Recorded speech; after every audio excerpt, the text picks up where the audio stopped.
Automobile में ऐसा रहेगा ना। क्या क्या बोला यहाँ पर, क्या क्या है?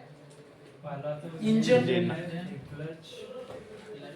Clutch, gearbox, propeller shaft, differential, axle, wheels को पावर सप्लाई हमारा जाएगा। कौन सा पावर जाएगा?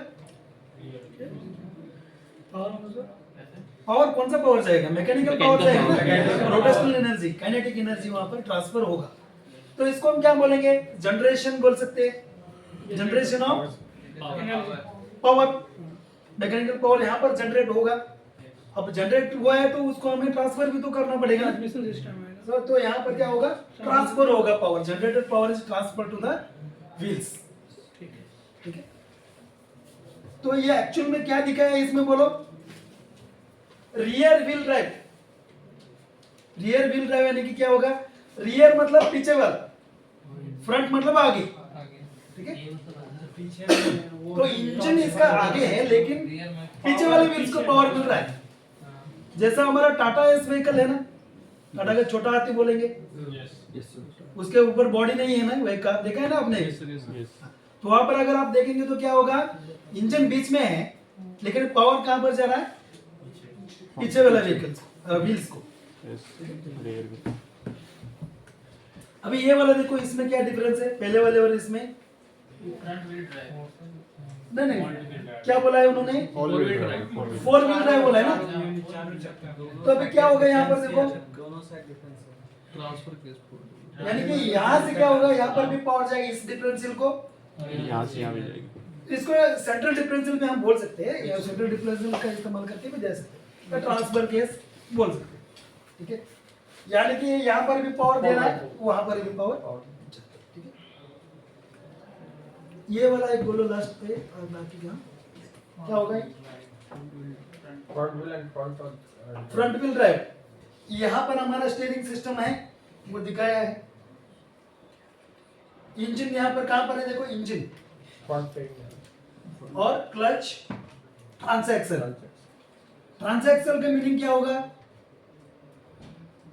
ट्रांसमिशन भी वहीं पर हो रहा है, सभी क्लच में उसमें भी है, और एक्सल के साथ वो जुड़ा भी है, इसलिए उसका नाम क्या होगा? ट्रांसएक्सल। इस वाले में देखो, पहले वाले में क्या है? सब चीजें अलग अलग है। क्लच अलग है, गियर बॉक्स अलग है, प्रोपेलर शाफ्ट है, डिफरेंशियल अलग है, सारी चीजें अलग अलग है। ठीक है। लेकिन अगर इसमें आप देखेंगे क्या होगा? सब मिला करके एक ही यूनिट बन गया, उसको हम क्या बोलेंगे? ट्रांसएक्सल। समझ में? तो ये ज्यादा से ज्यादा क्या इस्तेमाल करेंगे हम? कहां पर? मोटर जो रहता है ना हमारा, जो कार में अंदर मोटर होता है ना, मोटर। सो मोटर यहाँ पर फिक्स करेंगे। मोटर का जो आउटपुट होता है वो डायरेक्ट ट्रांसएक्सल को देंगे, ट्रांसएक्सल से व्हीकल आपका मूव कर जाए। तो कॉम्प्लेक्स हो गया ना।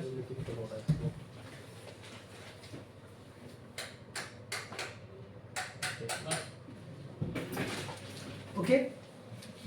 किसी को कुछ डाउट है इसमें?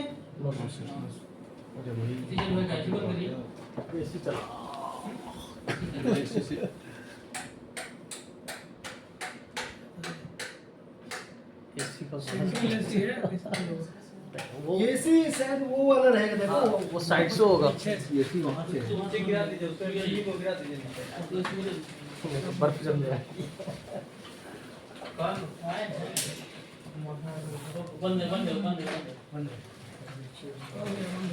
लाइट बंद कर दीजिए। लाइट बंद कर दीजिए।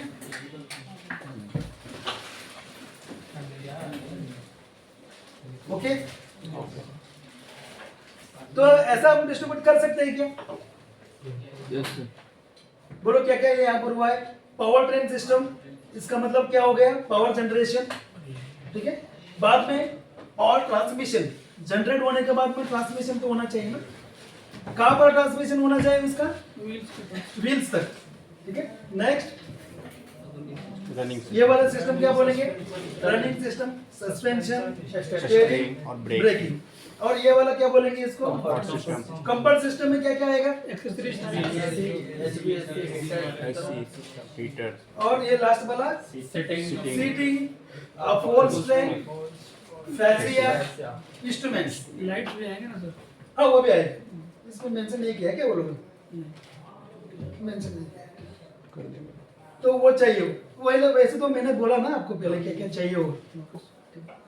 तो इसमें क्या होगा, पावर प्लांट यानी कि पावर जनरेशन में हमें या तो इंजन चाहिए, तो हम क्या कर रहे हैं यहाँ पर आईसी इंजन के बारे में सोच रहे हैं, तो मोटर को हम तब तक छोड़ देते हैं, ठीक है। इलेक्ट्रिक व्हीकल का नहीं डिस्कस करेंगे, आईसी इंजन का डिस्कस करेंगे, ठीक है? तो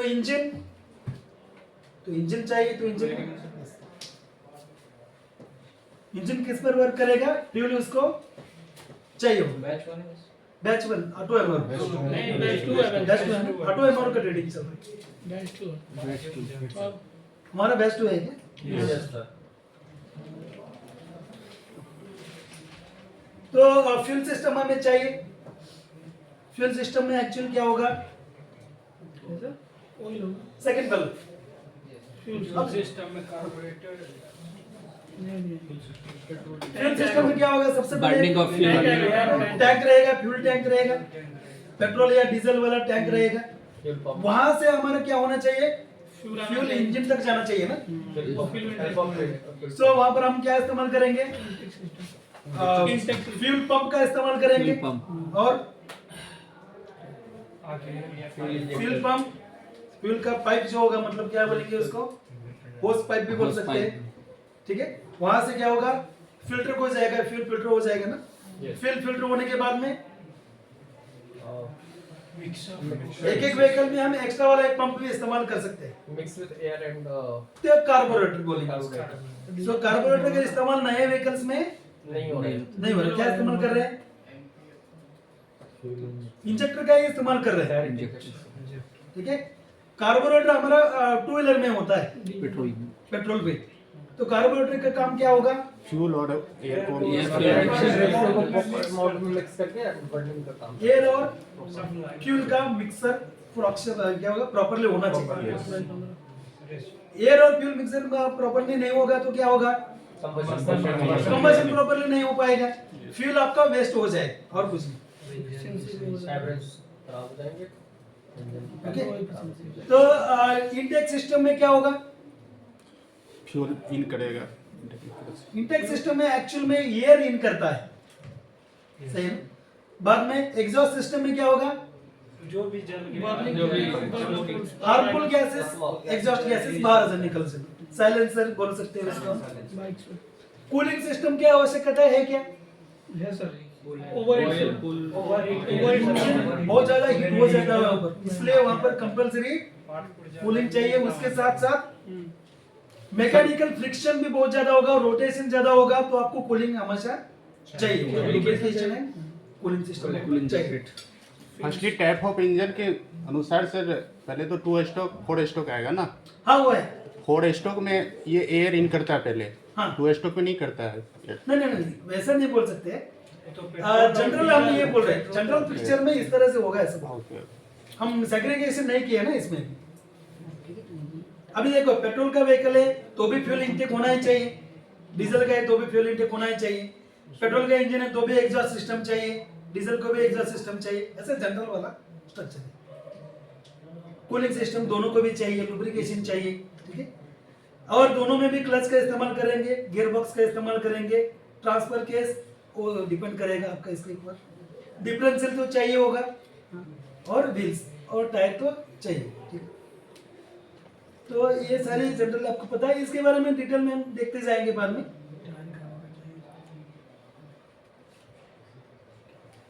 तो अब सबसे पहले क्या करेंगे, हम इसको देखेंगे। इंजन, डीजल इंजन का हम यहाँ पर थोड़ा सा बोल देंगे।